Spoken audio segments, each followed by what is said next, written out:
revoici sur le terrain de la famille Tucker, et où nous avons fait des entrevues dans leur maison il y a quelques semaines. Et on a promis que nous allions sortir un peu, faire une aventure dans la forêt. Et nous voici donc avec Jean-Claude Havard, que j'associe toujours avec Boisé-Est.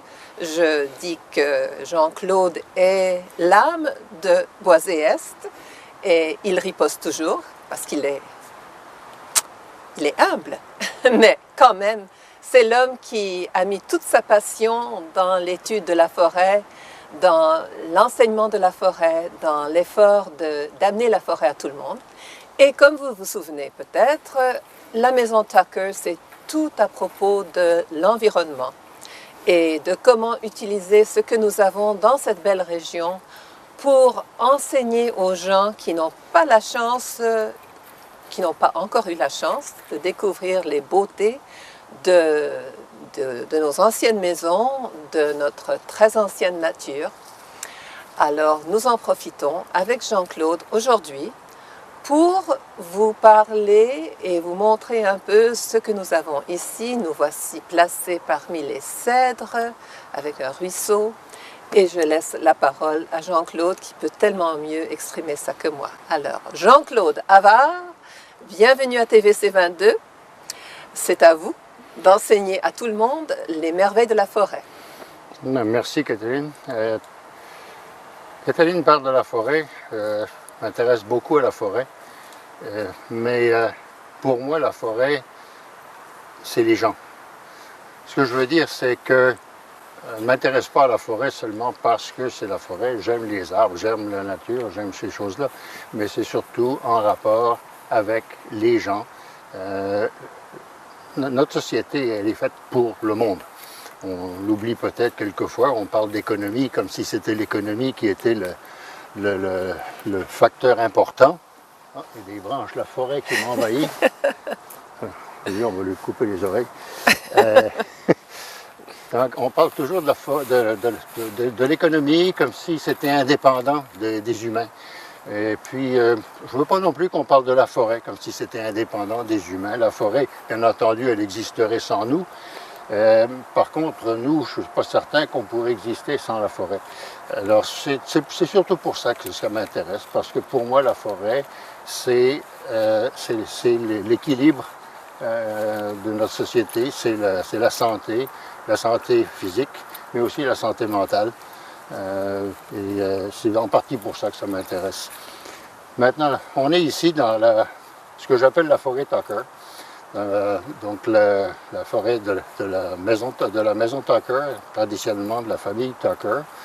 Je crois que l'histoire est un peu compliquée, mais en gros c'est un exemple historique. La famille Tucker les Tucker étaient des propriétaires assez riches à l'époque, qui ont probablement fait une partie de leur argent à couper les arbres, à déboiser la forêt. Mais comme beaucoup de on les appelait les barons de la forêt, ils ont pensé aussi que c'est pour eux-mêmes, ils préféraient s'en garder une forêt. Alors, ça n'a pas été aussi direct que ça, mais c'était quand même un peu ça. Et, ce qui fait que grâce à leur choix, on a aujourd'hui un boisé qui se trouve pratiquement en ville maintenant. Rockland se développe. Oui. On bâtit des nouvelles maisons, beaucoup. La forêt n'est pas toujours, ou rarement, le critère essentiel dans le développement économique de Rockland, de Clarence Rockland. Mais cette forêt-là, elle est toujours là. Elle est en ville. Elle va être de plus en plus en ville, puisque la ville encercle la forêt maintenant. Mm-hmm. Et on parle ici d'une trentaine d'acres qui sont quasiment une forêt nature. On a en face de nous, là, que vous ne voyez peut-être pas sur la caméra, mais on a en face de nous un pin qui doit faire 36 pouces de diamètre.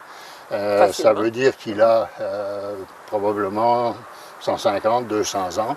Ça veut dire qu'il, lui, il a échappé aux coupes de la fin du 19e siècle. On a un peu partout dans la forêt des arbres anciens. Et ça n'a pas été... il n'y a pas eu d'entretien beaucoup, il y a un minimum. Donc c'est une forêt pas mal naturelle ou vierge, si on peut dire, pas tout à fait, là, mais très naturel, c'est quand même très naturel. C'est mixte. C'est ça, c'est un beau mélange. Il y a des arbres anciens comme celui-ci. Il y a des arbres qui sont en train de mourir parce que, comme j'ai un peu plus loin, on a des noyers cendrés qui sont atteints d'une maladie, mais qui sont encore là, puis qui se reproduisent. On n'ira pas les voir, là, mais c'est pas facile. Mais, on ne verrait pas grand-chose sans les feuilles. Hein? Non, de toute façon, ce temps-ci, on ne verrait pas grand-chose. Mais les adultes sont en train de mourir, mais il y a des petits arbres qui poussent autour. C'est une forêt vivante, une forêt, un bon exemple. On me dit qu'il y a aussi toute une faune qui existe encore ici. Il y a beaucoup de petits animaux, bien entendu. Il y a des chevreuils aussi qui passent. Il y a toutes sortes de choses. Ça, il y en aura peut-être moins à mesure que la forêt se trouve isolée à cause du développement urbain. Mais bien, il restera encore beaucoup de choses.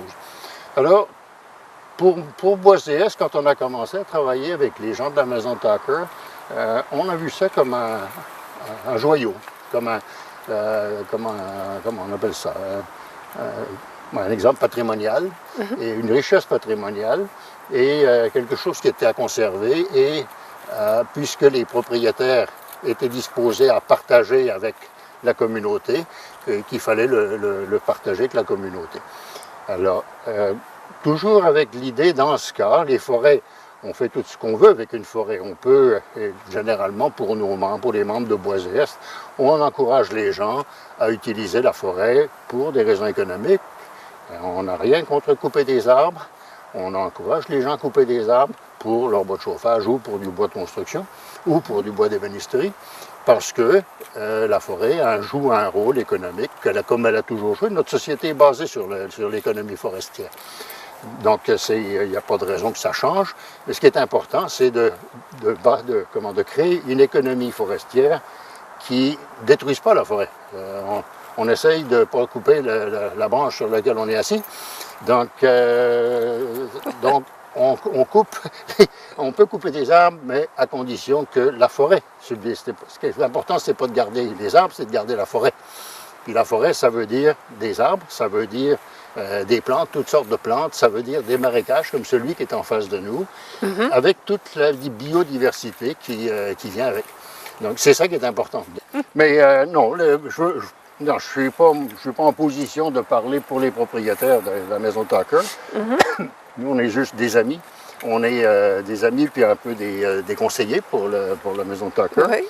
On est peut-être à l'origine du projet de la forêt, là. Mais les décisions sont prises par le conseil d'administration de la maison Tucker. Oui. Et ce qu'on a recommandé, puis on fait ce qu'on a recommandé. Ce que j'ai cru comprendre, c'est que les propriétaires de la maison Tucker sont disposés à partager la forêt avec la communauté. Oui. Alors, je vais proposer qu'ils établissent des règles. J'imagine que, étant donné que c'est quand même une propriété privée, donc j'imagine qu'ils ne veulent pas qu'il y ait 500 personnes qui viennent ici, d'autant plus que... Il y a la question d'assurance aussi. Assurances.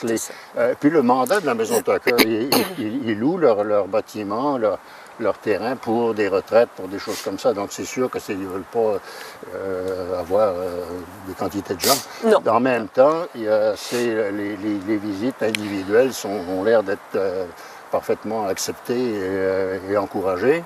Oui. Et même les petits groupes, en autant que c'est organisé, je crois qu'il n'y a pas de problème avec ça. Non, donc, organisé, c'est ça. Donc je crois que les propriétaires de la maison Tucker sont tout à fait ouverts à l'idée d'une forêt qui soit à la disposition de la communauté. Et puis notre projet est basé un peu là-dessus. Ouais. Donc on a parlé de... première chose qu'on a... Juste pour t'interrompre un instant, je crois que c'est important de mentionner ça parce que toi et moi, on vit dans un boisé. On a la bonne fortune de vivre dans un boisé. Et ça nous enrichit énormément de points de vue qu'on pourrait faire tout un programme additionnel sur ça. Pour les gens qui n'ont pas cette bonne fortune, évidemment, quelque chose comme ça, c'est rare, mais du moment que c'est bien organisé, les gens en ont besoin. Absolument. Et Absolument. avec la compagnie d'un chien, c'est encore mieux. Oui, Parce que si on se perd, on n'est pas perdu. oui. Le chien ne se perd pas, lui. Non, jamais. À maintes reprises, je me suis perdue dans ma forêt. Ce sont les chiens qui m'ont guidée. Mais pour en revenir à la merveille de la forêt, on parlera ensuite de Donc, l'accessibilité. Oui, mais ça, l'accessibilité dépend des propriétaires. Tout ce que je sais, c'est leur intention, c'était que ça soit ouvert à la communauté. Oui. Une autre fois, on pourra peut-être parler d'autres. Il y a d'autres boisés à Clarence Coquitlam. J'ai appris récemment que Clarence Coquitlam est propriétaire d'un parc. Pas d'un parc, mais d'une forêt. Ah oui? Oui, ben, je sais pas, je pense que je sais plus si c'est à Bourgette ou quelque part par là, mais ça existe. Je sais très peu de choses là-dessus, mais il y a des richesses qu'on ne connaît pas encore. Ben, certainement, il faudra explorer ça. Il faudrait explorer ça, Oui. puis voir ce qui s'y fait, et puis ce qui pourrait s'y faire, avec peut-être ce que la municipalité fait avec, ou a l'intention de faire avec, je ne sais pas. Oui, oui. On a un beau nouveau conseil tout neuf, là. Peut-être qu'il y aurait des choses à faire, je ne sais pas. Avec un fermier pour maire, je pense qu'il comprendra l'importance de la nature et de la terre. Peut-être, oui. Donc, pour revenir ici, ce qui a été proposé est en lien avec le mandat de la Maison Tucker. Donc, on a parlé de retraite, on a parlé d'environnement. Oui. C'est pas mal les mandats principaux que s'est donné la Maison Tucker. Donc, ce qu'on a proposé, c'est d'avoir un sentier qui existe déjà. En gros, il y a un sentier qui fait le tour, Oui. de l'aménager un peu et de créer des, je ne sais pas comment on peut appeler ça, des centres de... Des panneaux d'information peut-être? Ouais, pas seulement ça, non, des centres de... On pourrait appeler ça des centres de méditation. Ça fait un peu oui. plus que De ce que je contemplation. voudrais, de contemplation Oui, ou de oui. ressourçage ou de ce qu'on voudra. C'est impossible d'éviter ça quand on est dans la forêt. C'est ça. Donc, de créer, d'avoir un sentier principal et puis peut-être un deuxième sentier principal avec des sentiers secondaires qui iraient à un arbre. Comme celui-ci. Ben, celui-là, il est proche du chemin, mais Oui. un peu plus loin. Oui. Et puis là, on aurait un banc ou un petit kiosque. Et puis là, on peut s'asseoir, puis il y aurait de l'information sur l'arbre en question. Et tiens. on pourrait utiliser ce centre-là pour faire ce qu'on veut, méditer, Oui. prier ceux qui veulent prier, lire, Oui. ce qu'on veut. Oui. C'est évident qu'il y en aurait un à côté ici du marécage, puisque ça, c'est un des points importants de la maison de la forêt Tucker. C'est le marécage qui est ici. On pourrait très bien imaginer ici... Pourquoi ce marécage est tellement important? À cause de la biodiversité. La biodiversité. Ce qu'il y a ici. Ce marécage-là, il est comme... voilà, je digresse un peu, mais ce marécage-là est particulièrement important parce qu'il est là, parce qu'il il fait vivre toute une faune, une flore et une faune. Oui. Comme tous les marécages, il est menacé par le développement urbain, Oui. parce qu'un marécage, c'est de l'eau, puis l'eau, elle ne se tient pas seulement sur la forêt Tucker, elle passe ailleurs, elle vient d'ailleurs. Donc, ce qui se passe aux alentours menace toujours l'eau. Oui. C'est comme, dès qu'on fait des aménagements, qu'on touche au terrain, on risque de changer l'évolution de déplacement de l'eau. Donc, cette forêt, ce marécage-là, il est menacé par le développement urbain. C'est important peut-être de comprendre ça, puis de s'assurer qu'il va être protégé et qu'il va continuer à assumer sa fonction. Parce qu'un marécage, c'est essentiel à la vie, c'est essentiel à la qualité de l'air, à la qualité de l'eau. Oui, la qualité des environs. Et on ne peut jamais trop exagérer l'importance de l'eau. Ben, Nous sommes eau. oui, et Toute puis, la structure de l'eau, toute la propreté, la ouais. salubrité Puis de l'eau, ça nous influence on a dans tendance à l'oublier, Oui. Surtout au Canada, parce qu'on a beaucoup d'eau. Alors on pense que, comme on avait beaucoup de terre à une époque, on pense que ça va durer toujours, puis qu'il y en aura toujours, puis qu'on peut faire ce qu'on veut. C'est pas tout à fait vrai. C'est-à-dire que l'eau je pense que l'eau n'est pas menacée en tant que telle. C'est la qualité de l'eau qui est menacée, comme Exactement. la qualité de l'air. Exactement. On ne manque pas d'air, mais, Tout à fait. on manque d'air pur, peut-être. Et puis Exactement. l'eau, on manque d'eau pure. Alors, dans ce cas-là, les marécages sont essentiels. La forêt est essentielle aussi, parce que, ceux qui ne le sauraient pas, les arbres absorbent non seulement le dioxyde de carbone, mais aussi les métaux lourds, le cadmium, le plomb, toutes ces choses-là. Donc, contribue à purifier l'air. Donc, on a besoin de la forêt, on a besoin des marécages, ça fait partie du système de filtration de l'eau et de l'air. Donc, pour nous, ce marécage-là a un rôle très important à jouer. Il se trouve qu'il est sur le terrain de la forêt Tucker, donc on va essayer de le mettre en valeur ici. Et la maison Tucker a pris le soin d'essayer de le protéger. Absolument, absolument. Là, le projet, consisterait à mettre un petit, une petite structure en cèdre et pour pouvoir aller sur le bord, au-dessus de l'eau, quelque chose comme ça, Oui. sans perturber, juste pour observer, sans perturber. Oui, oui. Bon, c'est ça c'est un des points, mais l'idée c'est de trouver quelque part des beaux cèdres comme ceux qu'on a ici, puis à ce moment-là, Ils sont absolument magnifiques. Ben Je n'ai jamais vu une collection des de groupes cèdres comme ça. C'est magnifique. Et là, on peut mettre un banc, un petit kiosque, Oui. et donner de l'information sur cet arbre-là en particulier, et puis l'utiliser, rester là pour penser, pour faire ce qu'on veut. La même chose ailleurs, on pourrait trouver un érable, on peut trouver, il y a beaucoup de pruches, il y a beaucoup d'arbres.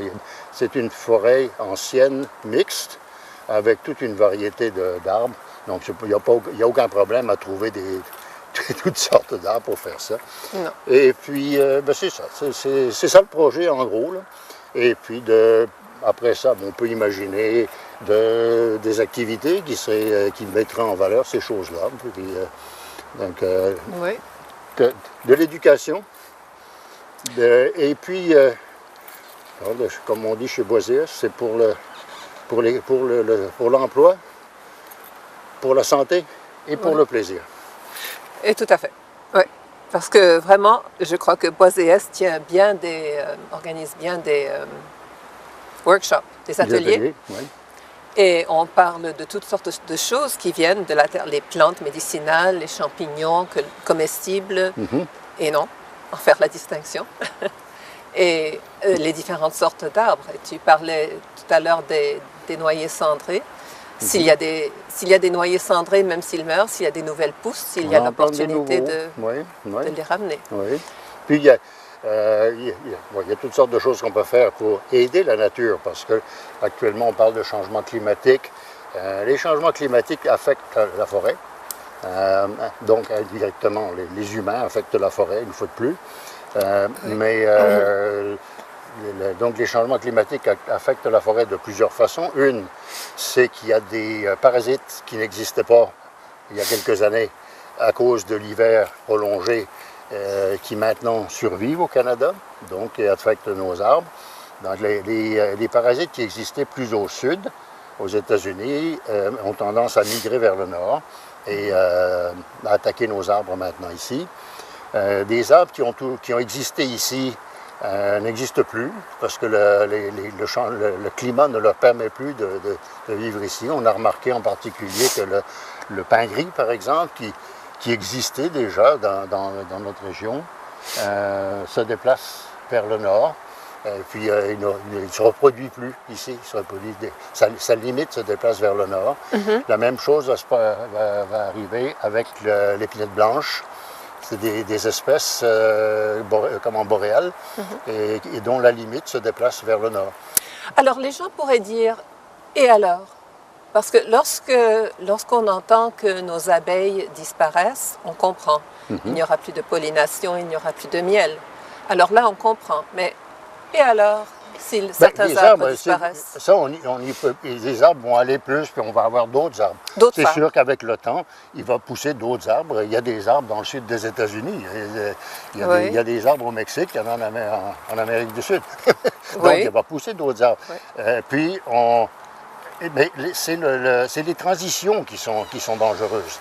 C'est que, comme actuellement, on a le frêne qui est en train de mourir parce qu'il est attaqué par un insecte, L'argile, oui.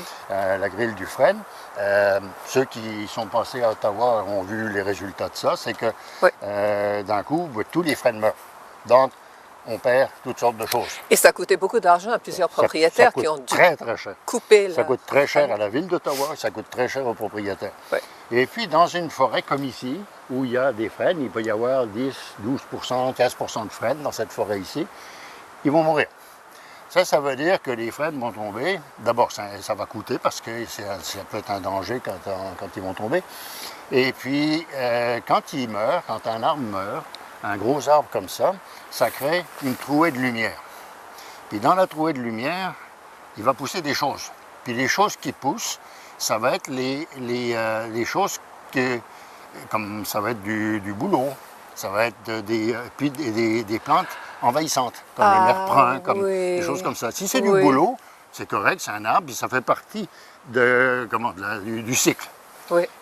On n'aime pas tellement les cycles de forestiers naturels parce qu'ils se font sur une échelle de 80, 100 ans.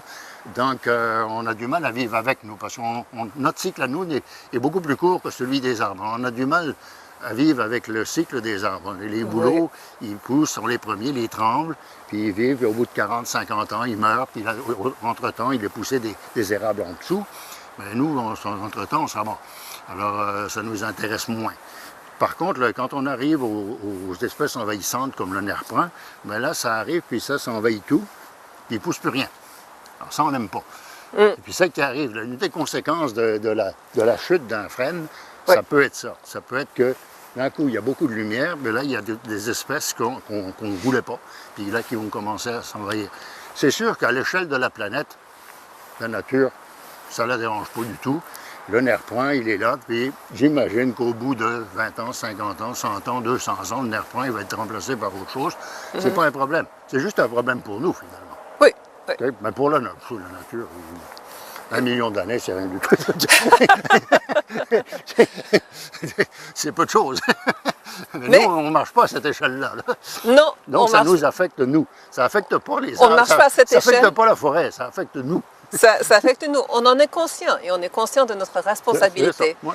Et quand on sait, on ne peut pas prétendre qu'on ne sait pas. C'est ça. Et là, il faut faire quelque chose. Et j'aimerais que... maintenant, il faudra qu'on interrompe pendant quelques instants pour une annonce. Et on reviendra pour parler un peu de nos responsabilités. Oui. Oui. D'accord. Parce que tu en sais beaucoup et tu en fais beaucoup, plus que la plupart des gens. Merci. Alors, nous allons revenir dans quelques instants. L'art de peindre au Studio Art Plus est une émission sur le monde fascinant de la peinture. Animé par Bernard Lévesque, il se fait plaisir de peinturer pour vous tout en vous donnant des conseils et des trucs dans une atmosphère décontractée. Il discute composition, texture, tonalité et couleurs tout en partageant ses idées avec vous. Venez apprendre l'art de peindre au Studio Art Plus avec Bernard Lévesque à TVC22 ou sur internet à www.tvc22.ca. I24, I24.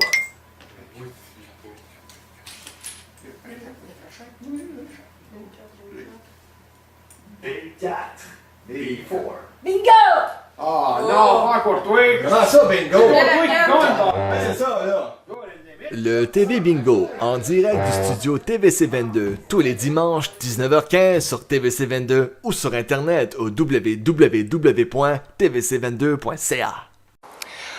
Alors Jean-Claude, on a terminé en parlant, en soulevant le sujet de responsabilité. Je pense que intuitivement, les gens sentent qu'il faut protéger la nature, qu'il faut protéger la forêt, qu'il faut protéger tout.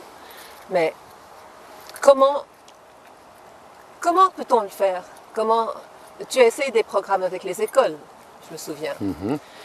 C'est bien la responsabilité de tout le monde, d'un point de vue. Aurais-tu des suggestions pour les parents, Oui. les enseignants? Ben, j'en reviens. Tu me parles de la dernière chose qu'on a parlé tantôt. Moi, je vais revenir à la première chose qu'on a parlé, qui était la santé.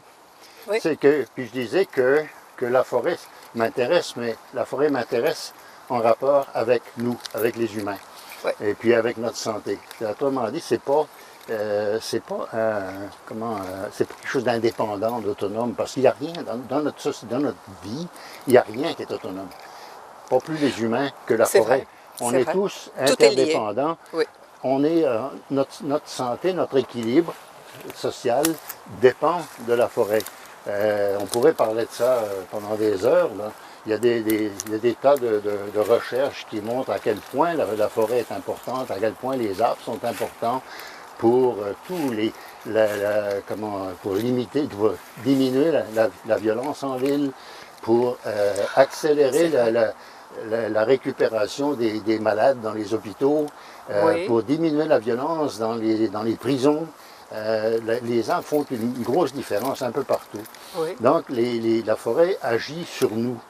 Puis, bien entendu, à l'inverse, nous, on agit sur la forêt. Oui. Donc, parce qu'on peut la couper, parce qu'on peut, on peut détruire les ressources, la qualité de l'air, on peut détruire la qualité de l'eau, on peut faire toutes sortes de choses. Donc, on agit, on vit dans un système. Oui. Veut pas, là, Symbiotique. tout le monde a appris à l'école le cycle de l'eau ou le cycle du carbone. Tu sais, Oui. tout le monde se rappelle les grands cercles, là. L'eau, elle part d'ici, elle fait le tour, elle s'en va dans les nuages, puis elle redescend. C'est Oui. la même eau que depuis quelques millions d'années, ou milliards d'années probablement. Oui. C'est la même eau. On recycle tout le temps. Oui. Et puis l'air, il n'y en a pas d'autre, on n'en fait plus, ça fait longtemps. Et puis il faut faire avec. Puis la terre, c'est la même chose. On vit, il faut faire avec. Oui.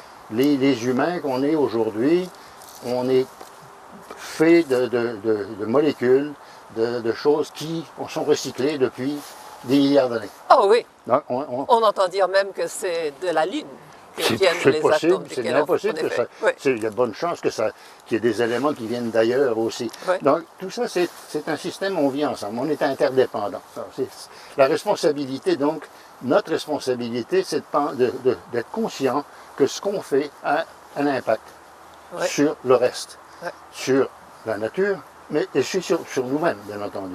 Donc, indirectement, directement et indirectement. Alors, qu'est-ce qu'on peut faire? Il y a tant de choses qu'on peut faire. On va pas parler, on peut parler de recyclage, on peut parler de toutes sortes de choses. Mais c'est de penser que, justement, qu'on n'est pas juste moi. On n'est pas juste moi. Et puis, Bien vrai. c'est un débat qu'on a, par exemple, avec nos membres, les propriétaires de boisés ou les agriculteurs. Je suis propriétaire de mon boisé, je fais ce que je veux. Oui, bien sûr, tu es propriétaire de ton boisé, tu l'as acheté, tu fais ce que tu veux. Mais en même temps, dans notre vision à nous, en tant que propriétaire de boisé, tu fais encore partie du système. Donc, si tu rases tous tes arbres, tu as un impact sur la société. Tu as quand même des responsabilités, tu as toujours des responsabilités par rapport au reste du système et Oui. par rapport au reste de la société. Oui. Et puis le fait que tu sois propriétaire, de toute façon, c'est comme disaient nos amis amérindiens, la terre, je sais plus, il y a toutes sortes de citations là-dessus, je ne suis pas moi à en rappeler les citations, moi, mais tu la loues. Oui. Oui. Tu la loues pour tes enfants et tes petits-enfants. Autrement dit, tu la gères. Tu as un rôle d'intendance. Oui. C'est pour ça, quand on parle, nous, de plans d'aménagement, de plus en plus, on ne parle plus de plan d'aménagement de la forêt, on parle de plan d'intendance de la forêt. D'ailleurs, c'est la terminologie qu'a adopté le ministère des Richesses naturelles de l'Ontario. On parle d'intendance de la forêt. Tu es responsable de ta forêt, tu gères ta forêt en fonction d'objectifs et de préférence des objectifs de durabilité. Oui. Et pourquoi? Parce que tu veux que le système continue, tu veux que tout le monde bénéficie des avantages de la forêt. En fait, c'est ça. Et c'est pas juste pour la forêt. C'est la forêt. De toute façon, la forêt. C'est comme comme... je disais tantôt, la forêt, elle se passe très bien de nous. Là. Oui. On ne sera plus là, puis la Mais forêt nous, sera encore là. d'elle. Elle ne sera peut-être Oui. pas la même forêt, mais il y Oui. aura toujours de la forêt. Mais c'est quand même une bonne... La forêt est quand même une bonne réflexion de ce que nous sommes, Oui. comme toute la nature. Alors, Oui. ici, si nous vivons notre vie en pensant aux conséquences de ce qu'on fait, C'est donc une bonne façon de penser. C'est ça. Mais je parlais tantôt de l'échelle de temps. Le fait qu'on a des difficultés, nous, parce que le cycle des arbres est beaucoup plus long que le nôtre. Hein, les arbres qui se dégradent le plus vite sont les bouleaux ou les trembles. Leur durée de vie est d'environ 40-50 ans. Mais 40-50 ans, c'est très long pour nous, là. Oui. Par contre, si on prend un arbre, j'en ai parlé tantôt de celui-ci, là, maintenant la caméra le voit, le pin qui est là, bon, s'il a 150-200 ans, ben c'est sûr que ça nous échappe. Parce que celui qui plante un arbre comme ça, c'est pas lui qui va le récolter. Non. Moi, je plante des arbres chez nous, puis on est nombreux à planter des arbres comme ça. J'en plante quelques milliers tous les ans. Et puis, mais je ne les plante pas pour moi, parce qu'avec un peu de chance, je vais les voir quand ils vont être rendus à 15 pieds, puis, ou 20 pieds, puis c'est à peu près tout. Après ça, je ne serai plus là. Alors, j'espère que quelqu'un d'autre prendra la relève et s'assurera que ces arbres-là vont continuer à être là et à jouer leur rôle. Donc, c'est ça le sens des responsabilités. Tu parlais tantôt des programmes qu'on fait avec les enfants. Puis, on fait ça avec les enfants. On essaie d'aller travailler avec les écoles, avec les enseignants. Et puis, on fait des plantations comme tout le monde au printemps. Mais depuis 2 ou 3 ans, j'ai un peu changé mon approche. Parce que moi, je dis aux enfants, vous allez planter des arbres, c'est bien beau. Et puis, vous plantez, on va aller, là, on va passer cet après-midi, on va aller planter 500 arbres, puis on va rentrer, puis tout le monde est content. Et vous reviendrez au printemps, sur les 500 arbres, il va en rester 22. Parce que ils n'ont pas été arrosés pendant l'été, vous êtes en vacances, il n'y a personne qui s'en occupe, ils meurent. Et puis, parce que le gars qui passe le moulin à herbe, il les a pas vus, il les a fauchés. Parce que pendant l'hiver, le gars qui passe en motoneige, il n'a pas suivi le sentier, il est passé au-dessus des arbres. Donc, tout ce que vous avez fait, là, vous l'avez fait pour rien. Alors, pour moi, ce qui est important, c'est pas tellement de planter, c'est important de planter des arbres, mais c'est surtout de penser que c'est un engagement. Puis, je leur dis, vous avez des amis dans la classe. Les amis, pour qu'ils soient vos amis, il faut les connaître, il faut leur parler, il faut échanger avec eux. Les arbres, c'est la même chose. Si vous voulez que votre travail soit utile à quelque chose, c'est un engagement que vous avez pris. Vous n'avez pas juste planté un arbre. Là. Vous avez créé quelque chose, il va falloir revenir. S'assurer que cet arbre-là est encore là l'année prochaine. Et puis qu'ils sont encore là l'année d'après. Puis parler aux voisins pour assurer qu'il ne passe pas avec son gâteau, qu'il ne va aller pas passer par-dessus. C'est ça l'engagement. Et puis d'essayer de faire comprendre à vos amis que cet arbre-là, vous l'avez planté, vous avez pris la peine de le planter, puis vous voulez qu'il reste là. Alors, de plus en plus, mon message, là, c'est la plantation, oui, mais c'est l'engagement qui est important. C'est l'engagement à long terme. Pensez que cet arbre-là, il est important. C'était pas juste une activité pour le fun, qu'on a été planter des arbres parce que c'est plus le fun que de faire des mathématiques. C'est qu'on a été faire quelque chose qui va jouer un rôle pour la société. Et puis c'est un engagement pour tout le monde. Oui. Et c'est un peu comme ça que pensait certainement la famille Tucker, parce qu'ils avaient tout un grand terrain, d'après ce que je comprends, ça allait jusqu'à la rivière. Oui, je pense que oui, c'était très grand. Mais je sais plus, l'histoire est un peu compliquée. Là, les échanges, je ne sais plus trop. Mais c'était ça l'idée, c'était que ça dure. Mais ils ont conservé, ils ont voulu conserver ça. Ils auraient pu tout vendre, mais ils ne l'ont pas vendu. Ils connaissaient l'importance de ça et aujourd'hui, c'est nous qui en profitons, 150 ans plus tard. L'autre exemple, c'est les micocouliers. C'est un arbre qu'on ne connaît pas beaucoup. Le quoi? Les micocouliers. Micocoulier. C'est un arbre qui C'est un nom amérindien, ça? Ou? Je ne sais pas. C'est un arbre indigène au Canada qu'on trouve à l'Arboretum d'Ottawa. J'en ai planté chez nous, mais ce n'est pas un arbre qu'on trouve dans nos forêts. Pourtant, c'est un arbre que les Amérindiens plantaient régulièrement le long des cours d'eau. Ils se déplaçaient avec leurs canaux dans les rivières, sur les rivières. Et ils plantaient des micocouliers le long des rivières parce que ça leur servait pour toutes sortes de choses, comme plantes médicinales, comme toutes sortes de choses. Donc, ils ont planté ces arbres-là, puis ces arbres-là, la plupart sont encore là.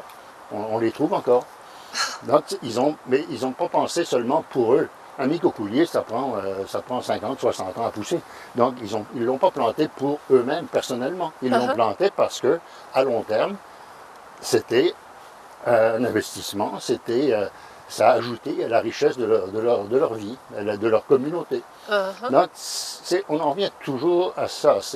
C'est qu'on n'existe pas tout seul.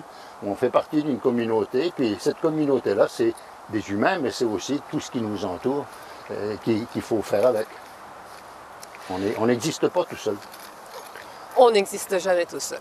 Et rien dans la nature n'existe tout seul. Et tout se recycle. C'est bien pour ça qu'il faut apprécier et comprendre. Parce que, comme tu dis, les forêts n'ont pas besoin de nous connaître. Les forêts sont totalement... Elles, c'est pas leur problème. Mais nous, on a besoin de les connaître parce qu'elles nous impressionnent. Et même plus que ça, je pense que lorsqu'on est dans la forêt, on se sent mieux. On ne sait pas toujours pourquoi, mais on se sent toujours mieux. Il y a des études qui sont faites là-dessus. Il y a plusieurs raisons qui ont été avancées. Une, c'est la couleur verte, qui a un effet sur notre mental. Oui. Il y a l'oxygène. Probablement, il est possible qu'il y ait de l'ozone, mais en tout cas, l'oxygène, certain, c'est que les arbres produisent de l'oxygène, donc absorbent le dioxyde de carbone et produisent de l'oxygène. Donc, quand on est en forêt, on a un surplus d'oxygène, ce qui est euphorisant. Il ne faut pas en abuser. L'oxygène peut être une drogue aussi. Oui. mais dans la forêt, c'est pas dangereux. J'imagine la chanson que Michael Jackson aurait écrite là-dessus, s'il avait survécu. L'autre effet, c'est le vent, le son.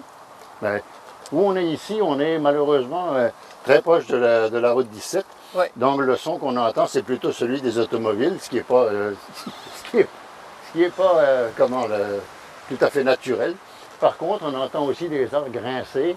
Puis c'est venteux aujourd'hui. On entend le vent qui souffle dans les branches, surtout dans les conifères.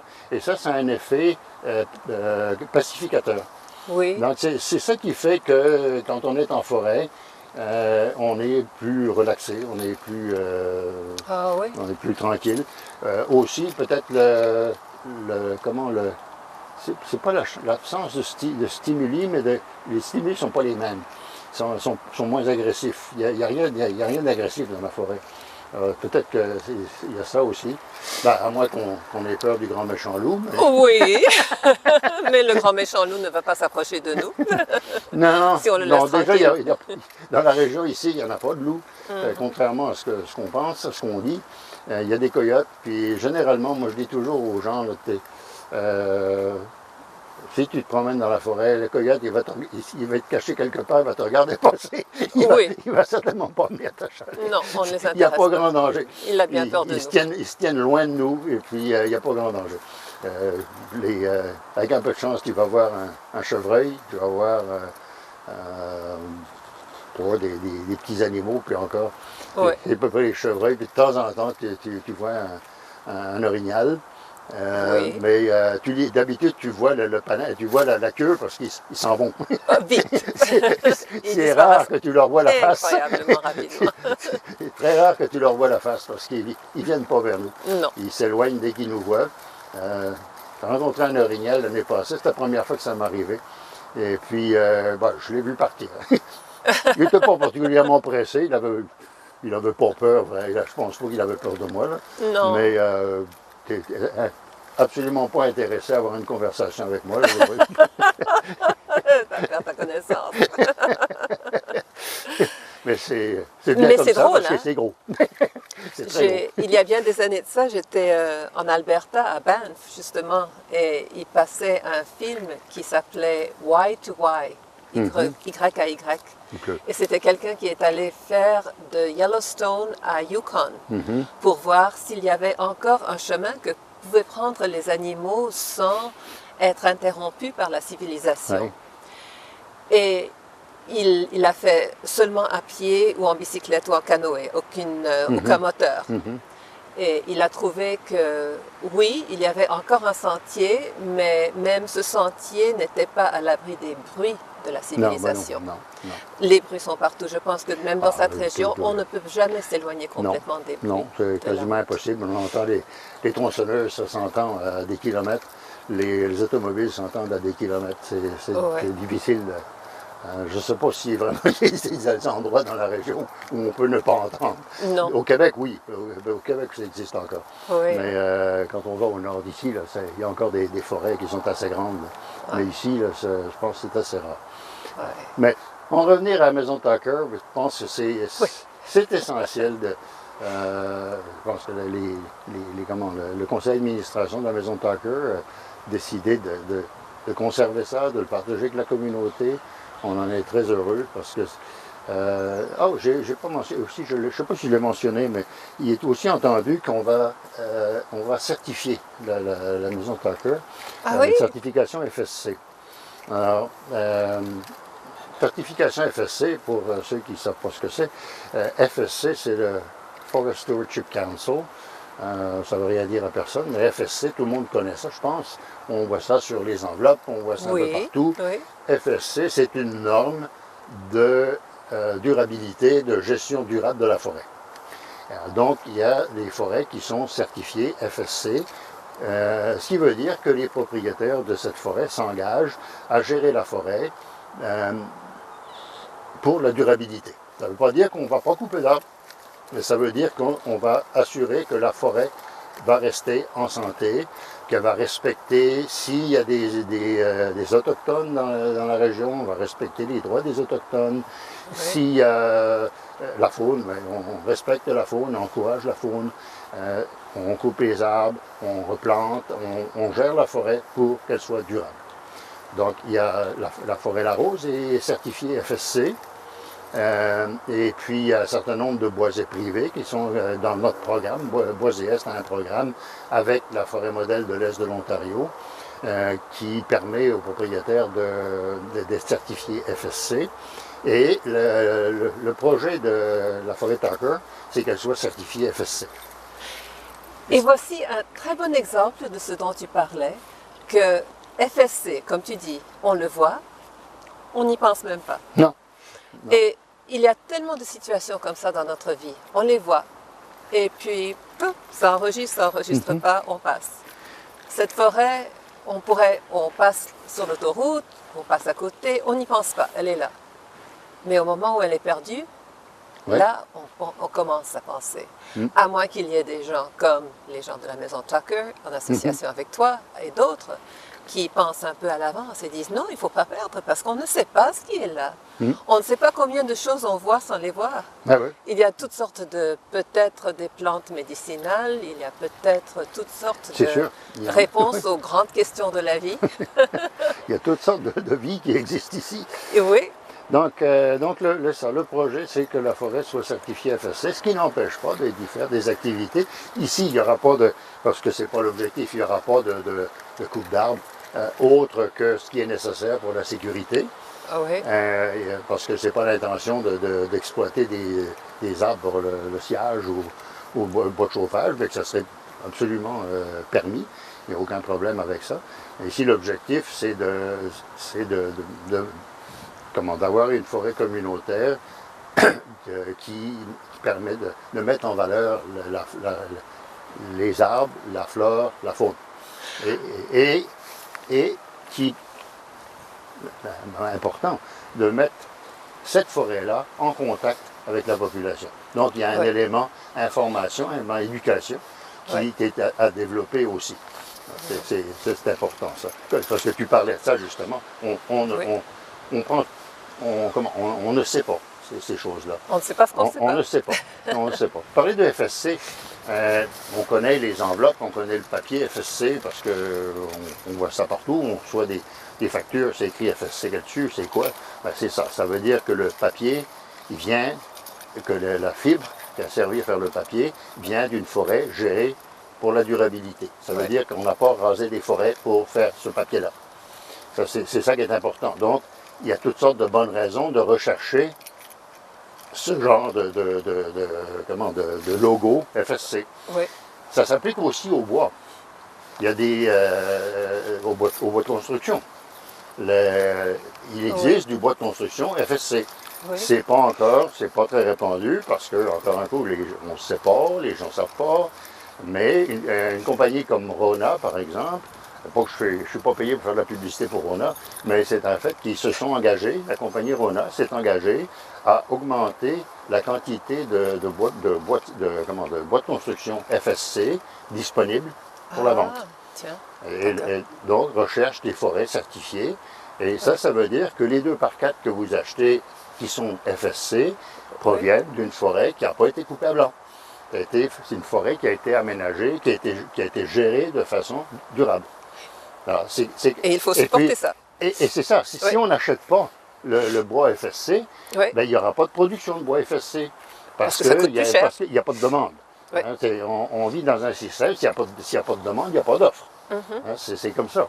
Donc, si on veut que les forêts, on parle de responsabilité, si tu veux une forêt qui est gérée de façon durable, tu achètes des produits certifiés. Oui. Je dis FSC parce que c'est le plus connu. Il y a 2 ou 3 systèmes qui existent, mais FSC est probablement le plus connu chez nous. Mais si on veut encourager, protéger la forêt, si on veut une forêt qui soit encore là pour nos enfants, nos petits-enfants, jusqu'à la 7e génération, comme disent les Amérindiens, puis la Bible d'ailleurs. Oui. Pourquoi 7?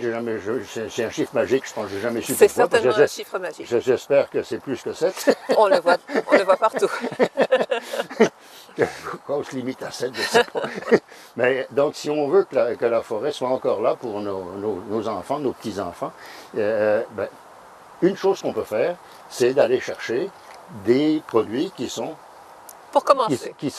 C'est une petite chose qu'on peut faire. Oui. Actuellement, le bois de construction FSC, il est peut-être un peu plus difficile à trouver. À ma connaissance, il ne coûte pas plus cher. Le papier FSC qui se vend chez Staples, on a perdu notre Staples à Rockland, mais il y en a quand même d'autres. Quel dommage. Ou ailleurs, je ne sais pas, là, mais le papier qui se vendait, la dernière fois que j'en ai acheté, moi, chez Staples, il se vendait pas plus cher que le papier, que l'autre papier. Puis même s'il se vend un petit peu plus cher, c'est peut-être notre contribution c'est bien ça. à la forêt, à l'équilibre. La forêt, c'est juste un élément. C'est à l'équilibre de notre système. Oui. C'est vrai, quand on paye plus cher, c'est en quelque sorte un sacrifice qu'on fait pour quelque chose en quoi on croit. C'est une petite taxe qu'on paye pour maintenir un système viable. Oui. Parce que sinon, on déséquilibre. C'est ça qu'on fait, c'est qu'on déséquilibre toujours. Tandis que là, on essaie de rétablir l'équilibre. C'est une des choses qu'on peut faire. Tu sais, il me semble que dans la vie, on pense à ces choses quand on est au milieu de la forêt. On pense à ces choses quand on parle à quelqu'un d'intéressant comme toi. Merci. Il faut déterminer en quoi on croit. C'est, pour ainsi dire, il faut trouver ce qu'est notre nord, par exemple. Et ensuite, on peut se guider par ça. Si on n'a pas nos principes clairs, si on n'a pas notre nord clair, on est à la dérive. On peut être pris par l'instant, ce qui est à la télé, ce qui est la publicité, on se laisse détraquer. Mais quand on sait ce que c'est, on fait la chose qu'il faut et c'est plus facile de faire les sacrifices qu'il faut faire pour atteindre ce qu'on croit. Ce que tu me disais me fait penser à l'autre élément. Donc, je parle toujours du tout, d'un ensemble. On a l'ensemble actuel, mais il y a aussi l'ensemble, on parle des 7 générations, il y a l'ensemble dans le temps. Oui. Puis, je pense que dans notre société, on a du mal à tenir compte de ça. À penser long terme. On a tendance à penser, après moi le déluge, les jeunes, ils s'arrangeront de leur trouble, puis comme nous on a fait, et puis c'est tout. Moi j'ai ma vie à vivre. C'est un peu, ça n'a pas été toujours comme ça. On pensait plus aux enfants, on pensait plus, c'est différent, on pensait peut-être moins au reste de la société, mais on pensait plus à la succession, aux jeunes, aux petits-enfants, etc. Maintenant, on est probablement plus conscient du reste du monde, mais on est moins conscient de l'élément temps. Et puis, ce qui va se passer dans 20 ans ou dans 50 ans, c'est pas important. Et puis on voit ça dans nos politiques. Je ne veux pas me partir en politique, là, mais j'ai souvent des discussions avec des gens, puis là, on me dit, ben oui, mais là, tu sais, tout ça, c'est bien beau, mais tu sais, faut avoir de l'emploi, il faut ci, ben ça. Ben, je dis, oui, mais c'est si tu attends qu'il y ait le plein emploi, puis qu'on ait payé le déficit, pour commencer à t'inquiéter de l'environnement, on sera tous morts. Oui, c'est ça. À ce moment-là, le plein emploi puis le déficit n'aura plus aucune importance parce qu'on sera tous morts. C'est bien ça. On n'a pas... C'est écrit dans nos papiers, là, que la forêt, c'est pas un luxe, c'est une nécessité. Puis, quand je dis la forêt, c'est pas... Encore une fois, la forêt, c'est juste un élément du cercle. Oui, mais c'est un élément que l'on voit. Du cercle. C'est un chaînon indispensable, mais c'est un chaînon. Et puis, c'est pas du luxe. L'environnement, c'est pas du luxe. Et puis, donc, on ne peut pas attendre, puisqu'on entend tout le temps, ah ben non, on n'a pas les moyens. On n'a pas les moyens. On n'a pas les moyens de ne pas le faire. Non, c'est ça. On n'a pas les moyens de ne pas le faire. Pour moi, la forêt, c'est comme une cathédrale. Ça a la même majesté. Tu parlais de tous les sons, de l'ambiance, des couleurs, de l'atmosphère. Les humains ont construit des cathédrales pour avoir cette impression, pour avoir ce rapprochement avec le Créateur. Dans la forêt, on retrouve tout ça. Et c'est à la portée de main de tout le monde, quoi que soit leur croyance. Absolument.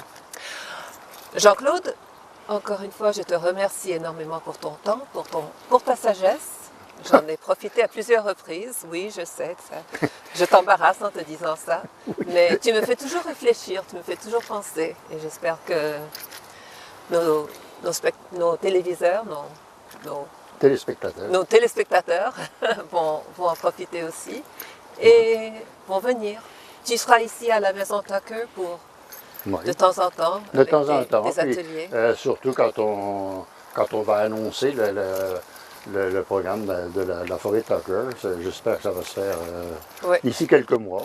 Ça avance tranquillement. Oui. On en est rendu au plan d'intendance qui est pratiquement terminé, je pense.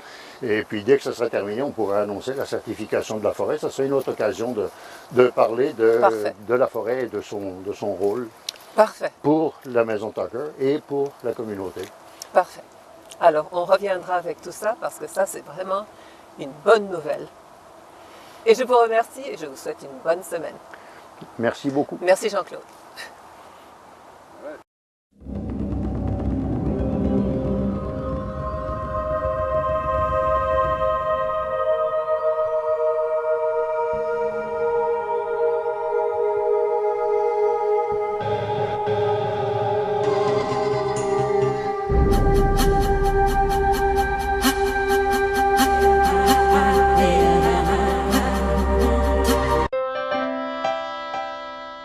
A safe and healthy workplace was once a foreign concept. Hazards everywhere, accidents commonplace.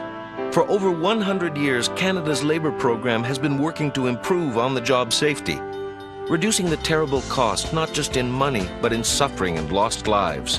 Employers, employees, unions, and Canada's Labour Program are dedicated to providing a safer workplace for Canadians. Canada's Labour Program, building a better workplace.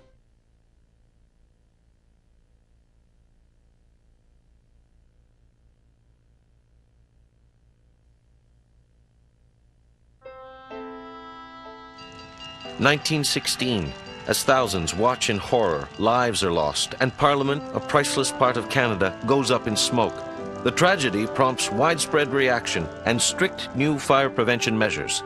Canada's Labour Program is proud to share the commitment to fire prevention, promoting fire safety, setting standards, and helping to safeguard all Canadians from the dangers of fire. Canada's Labour Program, building a better workplace.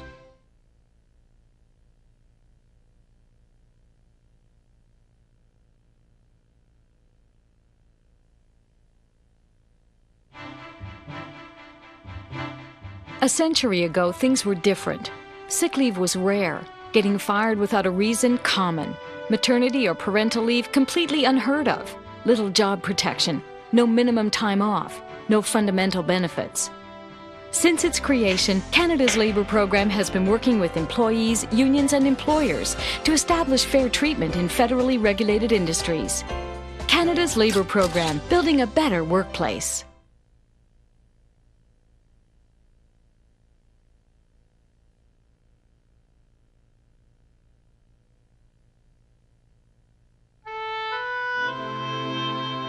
In 1900, equality in the workplace was unheard of. The ceiling wasn't glass, it was cast iron. Access and advancement were for a select few.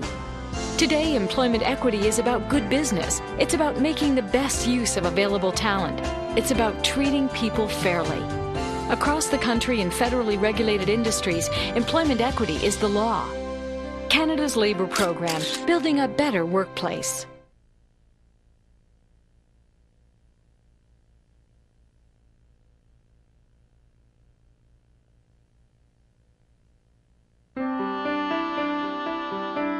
Since its creation a century ago, Canada's Labour Program has reached out beyond Canada's borders, becoming a founding member of the International Labour Organization, being one of the first to ratify the Convention on the Elimination of the Worst Forms of Child Labour, protecting human rights, addressing globalization and the polarization of rich and poor. Canada's Labour Program, building a better workplace.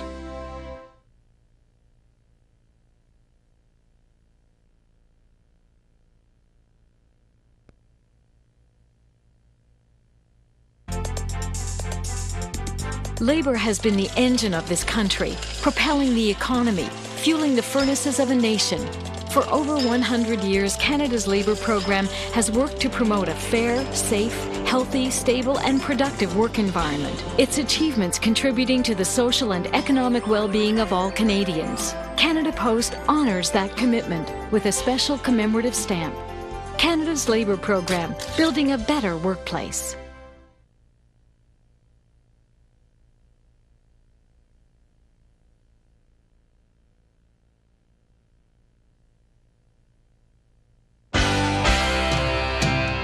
The strength of a nation, the conflict of strong wills. For over a century, Canada's Labour Program has been part of building the best country in the world, mediating, helping management and labour find their own solutions. Today in Canada's federally regulated industries, over 90% of labour management disputes are resolved without a work stoppage. Employers, unions, and Canada's Labour Program, building a better workplace.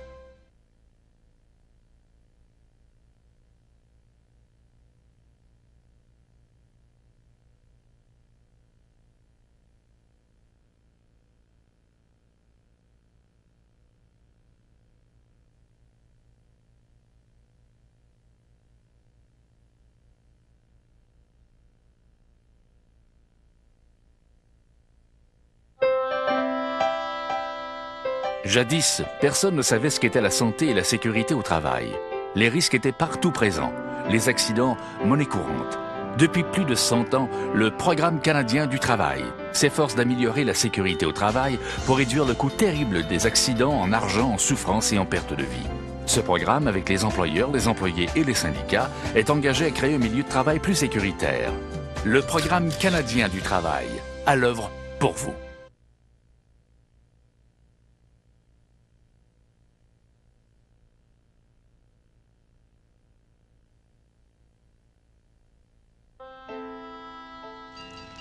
« 1916. Devant des témoins horrifiés, le Parlement, un édifice inestimable, et des victimes sont la proie des flammes. Cette tragédie suscite beaucoup d'émoi, donnant lieu à de nouvelles mesures de prévention des incendies. Le Programme canadien du travail est fier de contribuer à la prévention des incendies, en encourageant la sécurité, en fixant des normes et en contribuant à protéger tous les Canadiens des périls du feu. Le Programme canadien du travail, à l'œuvre pour vous.